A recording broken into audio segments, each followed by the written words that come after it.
So guys, it's finally here. The day has come where James Gunn has revealed a first look for the new DCU slate, revealing a bunch of upcoming movies and TV shows all connected with one another, and he has revealed a couple of other Elseworlds projects as well.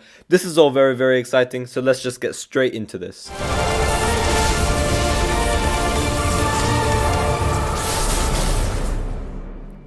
Yo, what is going on guys, Flashverse here, and welcome back to another video on the DCU as a whole. And as I said, in this video we will be breaking down and talking about James Gunn's new DCU slate. I'll give you guys my overall thoughts on each and every project that has been announced. So it goes without saying that the past couple of months, a majority of last year in particular, it's been a rough year for us DC fans. You know, we've had a lot of TV shows being cancelled in the obviously DC TV side of things with like Arrowverse related stuff, and also most recently Titans and Doom Patrol, and also raising a big alarm on other projects, for example Superman and Lois. And when James Gunn and Peter Safran obviously stepped into the role as basically like the heads of DC Studios, a lot of the movie side of things were affected alongside the TV show sides of things. For example, the one that hit everyone's hearts the most was that Henry Cavill was no longer going to be Superman in James Gunn's DCU, and that James Gunn was going to be finding a new Superman for his much younger Superman film. And same thing goes for other characters, for example, Batman as well. But then other things have also been teased, such as Jason Momoa giving a little bit of some teasers, and also Zachary Levi did talk about his future as Shazam as well. So this obviously brought up the discourse. Was this new DCU going to be a soft or a complete reboot with, you know, some DCEU characters, but then James Gunn adding his own, you know, things to it as well? But today is finally the day all of this has been revealed, as James Gunn has finally revealed his DC slate. And this is not every single project he's announced. He's only announced 10 projects, including TV shows and movies, and this was something us DC fans really needed, because this was the light at the end of the tunnel. We needed some good news after all of the bad news that's been happening with the DC as a whole, and I cannot thank James Gunn enough for what we're about to talk about. So I'll be going over the article from The Hollywood Reporter, because that is where everything's pretty much talked about. They do give like a brief synopsis for each of the projects as well, so that's why I'm going to go over that in particular. So yeah, DC Slate unveiled new Batman, Supergirl movies, a Green Lantern TV show, and more from James Gunn, Peter Safran. The DC Studios bosses shared 10 projects, talked the exit of Henry Cavill, and addressed the potential future of Ezra Miller as the Flash, as they introduced a slate of big heroes and lesser known characters. The stakes are massive for us and for Warner Bros. Discovery, says Peter Safran. A new Batman movie without Robert Pattinson, but featuring Bruce Wayne's mysterious son. A Superman movie on the release schedule. Mark your calendars for July 11, 2025. A Game of Thrones style drama set on Wonder Woman's home island of Themyscira, Amazonian palace intrigue. And an animated series already in production, Creature Commandos. Wait, what? That's just part of what will be coming to theaters and TV screens as part of DC Studios boss James Gunn and Peter Safran's new slate. The pair have been busy in these 3 months since taking over and combining the film and television slate of DC properties, including live action and animation as well as gaming. They revamped the way the movie and TV sides do business, cutting ties with projects and creators. A writer's room was formed to find an overall story that will launch a unified DC universe. Creators have been approached, and a plan, at least part of one, for what is being billed as Chapter 1, God and Monsters, was formulated and a slate of projects put into development. Now, after ambitiously promising fans that they would have something to show them by February 1st, Gunn and Safran have unveiled the first part of their slate. It's a combination of big, well-known heroes along with lesser-known characters who may just become big, like the once obscure heroes of Gunn's Guardians of the Galaxy films over at Marvel Studios. The duo shared their plans Monday with reporters in a petite and tiny screening room on the Warner Brothers lot in Burbank. One of our strategies is to take our diamond characters, which is Batman, Superman, Wonder Woman, and use them to prop up other characters that people don't know, explained Gunn. Added Safran to build those lesser known properties into the diamond properties of tomorrow. While plans may yet shift, cautioned the duo, here is the initial slate of projects for Chapter 1 in the order they're planned to appear. Creature Commandos, a 7-episode animated series written by Gunn that is already in production. Originally, a team of classic monsters assembled to fight Nazis. I don't know if I'm allowed to really say that, but I'm just being careful about it. That's why I didn't really pronounce it. But anyways, this is a modern take on the concept. The voice actors have yet to be cast, but the executives are looking to find people who can voice the animated characters and also portray the live-action versions when the anti-heroes show up in movies and series. Waller, in a spin-off of Gunn's own HBO Max hit series Peacemaker, Viola Davis will return as the ruthless and morally ambiguous head of government task force. It is written by Crystal Henry from The Watchmen and Jeremy Carver, the creator of the Doom Patrol TV series. Superman Legacy, the movie featuring the Man of Steel that Gunn is writing and may direct. Although no commitments on that end have been made, while the two previous titles are meant to be aperitifs in Safran's words. Superman is the true kickoff for the duo's DCU plans. It's not an origin story, Safran said. It focuses on Superman balancing his Kryptonian heritage with his human upbringing. He is the embodiment of truth, justice, and the American way. He is kindness in a world that thinks that kindness is old-fashioned. A release date of July 11, 2025 has been penciled in. Next up is The Lanterns. Greg Berlanti's long-in-the-works Green Lantern TV series has been scrapped, and Gunn and Safran have parted ways with the longtime DC series steward. In its place will be a new take on the space cops with power rings. Our version for this is very much in the vein of True Detectives, Safran described. It's terrestrial-based. It will feature prominent Lantern heroes Hal Jordan and Jon Stewart, and is one of the most important shows they have in development. Holy shit! This plays a really big role in leading into the main story we are telling across film and TV. That is very, very exciting. Obviously, as I said, we'll get into more of like the breakdown and all later on. The Authority, a movie based on a team of superheroes with rather extreme methods of protecting the planet that first originated in the late 1990s under an influential imprint known as Wildstorm, run by artist and now head of DC Publishing Jim Lee. One of the things of the DCU is that it's not just a story of heroes and villains, said Gunn. Not every film and TV show is going to be about good guy versus bad guy. Giant things from the sky come and good guy wins. There are white hats, black hats, and grey hats, added Safran. They are kinda like Jack Nicholson in A Few Good Men. They know that you want them on the wall, or at least they believe that. Paradise Lost. The duo described this HBO Max series as a Game of Thrones style drama set on the all-female island that is Wonder Woman's birthplace, Themyscira. Filled with political intrigue and scheming between power players, it takes place before the events of Wonder Woman films. The Brave and the Bold. This is the introduction of the DCU Batman, said Gunn, of Bruce Wayne, and also introduces our favorite Robin, Damian Wayne, who is a little son of a B-word. The movie will take inspiration from the now classic Batman run written by Grant Morrison that introduced Batman to a son he never knew existed, a murderous tween raised by assassins. It's a very strange father and son story. And importantly, it will feature a Batman not played by Robert Pattinson. However, there is also the Batman sequel. Pattinson will continue to portray the Dark Knight in at least one more crime saga movie directed by Matt Reeves. That movie, the executives revealed, will be released October 3rd, 2025 and is being titled The Batman Part 2. 2025 is going to be a very big year for DC, crowned Safran. Superman and Batman within the same year. Booster Gold, an HBO Max series based on a unique, lesser-known hero created in 1986. Safran said of the series, it's about a loser from the future who uses basic future technology to come back to today and pretend to be a superhero. Gunn described it as imposter syndrome as a superhero.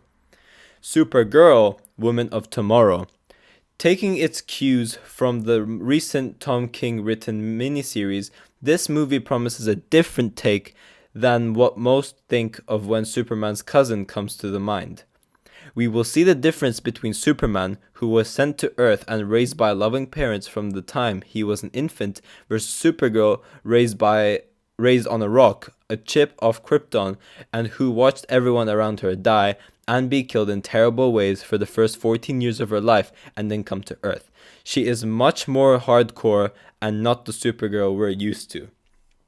Swamp Thing, a horror film that promises to close out the first part of the first chapter. Before audiences get to those films and series, however, there is a matter of this year's crop of movies, starting with Shazam! Fury of the Gods coming March 17th, and continuing with The Flash June 16th, Blue Beetle August 18th, and Aquaman The Lost Kingdom December 25. Gunn and Safran are high on the quartet made under the previous film regime and the ages of DC films, run by former head Walter Hamada.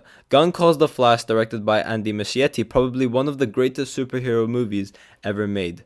He also said the four leads of those films could potentially return their roles in DCU projects down the line. There is nothing that prohibits that from happening, said James Gunn. Among those actors is Ezra Miller, the troubled star of The Flash, who has found themselves at the center of several criminal investigations. They pleaded guilty to trespassing earlier this month, and who in August announced they were seeking treatment for complex mental health issues. Safran said the executives remained hopeful Miller is on the path of betterment. Ezra is completely committed to their recovery. We are fully supportive of that journey they are on right now. When the time is right, when they are ready to have that discussion, we will all figure out what's the best path forward. But right now, they are completely focused on their recovery, and in our conversation with them in the last couple of months, it feels like they are making enormous progress. The duo also discussed their approach to casting writ large, whether it was returning or new actors. The TV series will look to cast actors who will also play the parts on the big screen, just as John Cena played the violent figure Peacemaker in Gunn's The Suicide Squad, and in Peacemaker as well. Anyone cast as Hal Jordan and Jon Stewart in Lanterns, for example, will then cross over into the films. We don't want the series to feel in any way like Stepchildren or Lesser Than, said Gunn. It's just another way to tell a story. They like being able to spend 8 hours digging up into certain characters. And they took on the touchy subject of Henry Cavill, tipped to as Superman in a cameo in last year's Black Adam, but who in the end will not return as Superman, much to the chagrin of vocal fanbase. We didn't fire Henry. Henry was never cast, said Gunn. For me, it's about who do I want as Superman, and who do the filmmakers we want to cast. And for me, for this story, it isn't Henry. He added, I like Henry. I think he's a great guy. I think he is getting de-worded around by a lot of people, including the former regime at this company. But this Superman is not Henry for a number of reasons. The executives also tried to walk the line of it and how to deal with actors who stepped into controversy, with Shazam's Zachary Levi being the most recent example. Over the weekend, Levi tweeted words against pharmaceutical giant, something, pandemic related and all of that. And James Gunn essentially says, actors, filmmakers that I work with are going to say things that I agree and things that I don't agree with. I can't be changing my plans all the time because an actor says something that I don't agree with. At the same token, if someone is doing something that is morally reprehensible, that's a different story, and we have to take that into account. Though Gunn and Safran are working in one DC universe, some stories will stand apart. Reeves' Batman movies and Todd Phillips' sequel to Joker will fall until a banner titled DC Elseworlds, which will, just as in the comics, fall outside the larger continuity of the DCU. The Black Superman project, being written by Ta-Nehisi Coates under the previous regime, remains in active development and will also fall under the category Teen Titans Go. The popular and long-running cartoon series on Cartoon Network also falls under that banner as well. The bar is going to be very high for projects to be outside the DCU. The Elseworlds projects, explained Safran, but every now and then there will be something that lives up to that. Gunn and Safran also stressed the importance of strong screenplays, saying a focus that would prevent the dreaded of feeling superhero fatigue, and also give the projects a tonal and thematic difference from each other. Gunn called out the degradation of screenwriters in Hollywood and also said that the duo wanted to be respectful of the voice of filmmakers they were working up with. And obviously they don't really talk about this in the article, but I'm going to make a separate video on this. But James Gunn has talked about other DC TV shows, for example, Superman and Lois, and he did say that it's a very popular show and that it will get at least 2 or 3 more seasons. So obviously I'm going to talk about that as its own video tomorrow. But there's more over in the article, but it doesn't really talk about anything else in terms of the new DC slate. So I'm going to stop there. But if you guys want to read the entire thing, it's long, but I will link it in the description down below. But yeah, overall, I am freaking amazed with what James Gunn has presented over here. It's very, very cool. And as we can see, he has made this whole interconnected DCU, and he does stay true and open to the DC Elseworlds stories as well. So that is something I am really, really looking forward to, in my opinion. Now, it seems like because we've had characters that have been announced, for example, there's the Themyscira show that's taking place before the Wonder Woman movies, and that technically means that Gal Gadot is still canon over here. But then also we know Amanda Waller's getting a show, and Viola Davis is returning. Zachary Levi still staying as Shazam.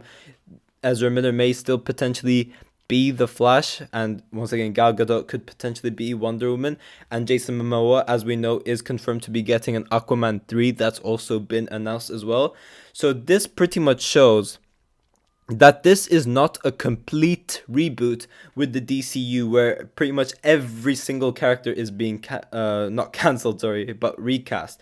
It's only some of the characters that are being recast. So that shows that it's pretty much a soft reboot. Not everyone is being recast, but obviously the ones that are being recast are like the big ones. For example, Superman no longer being Henry Cavill's Superman. It's going to be a much younger Superman, and I believe it's going to be the same for Batman as well, if I am not mistaken. So it will be interesting to see how all of that pretty much plays out, because it's going to be a bit confusing. If you have, for example, if you have Sasha Calle's Supergirl being the main lead of the Supergirl movie, how would that make sense? Because Henry Cavill is technically gone, and she would pretty much be the cousin to Henry Cavill. So all of that does need clearing up. Maybe we'll see how that, plays off. Or maybe James Gunn will just say her Superman is different. Maybe something like that will go on.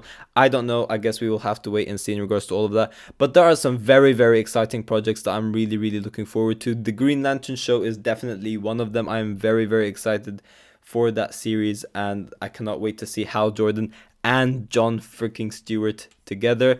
Obviously, the Superman movie is gonna be a no-brainer. I'm really, really excited to see what James Gunn brings into, the character of Superman. Now, the thing with James Gunn is not only is he an absolutely amazing director, but this guy, he knows the comics. He knows the character of Superman. And same goes with the other characters, for example, Batman. So I am expecting kind of more comic book accuracy in a way, where this Superman's, as he said, more truthful, more hopeful, and just all of that kind of sort of stuff. Basically, he is the embodiment of truth, justice, and the American way. So I'm really interested to see what he brings to the table in terms of that, and I'm really looking forward for this new Superman. I am very, very open-minded about all of this.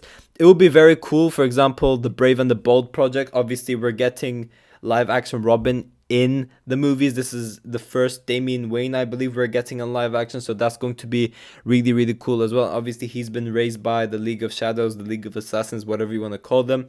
So all of that is going to be interesting. The fact that Damian Wayne is brought in, it does lead me to believe that Batman will not exactly be much younger, but he would be an experienced Batman already. He would have been around in Gotham City for a very, very long time, because Damian Wayne is obviously one of his later children. So over here, for example, Dick Grayson would have been Nightwing at this point, and obviously Damian Wayne would be Robin. So it will be interesting to see if we'll see other Bat family members around. For example, Nightwing. That would be very, very cool to see as well. And obviously the no-brainer, the Batman sequel is something I am really, really looking forward to in terms of like the Elseworlds projects and stuff like that. But damn, I am convinced. I believe in James Gunn, and what a day has it been for DC fans, because all of this just sounds absolutely freaking amazing to me. But yeah, guys, thanks for watching. If you guys have enjoyed the video, please give a like and subscribe. Be sure to tell me in the comment section down below what you guys think about all of this as well. I'm interested to see all of your thoughts towards all of this as well. And yeah, I will see you guys in my next video.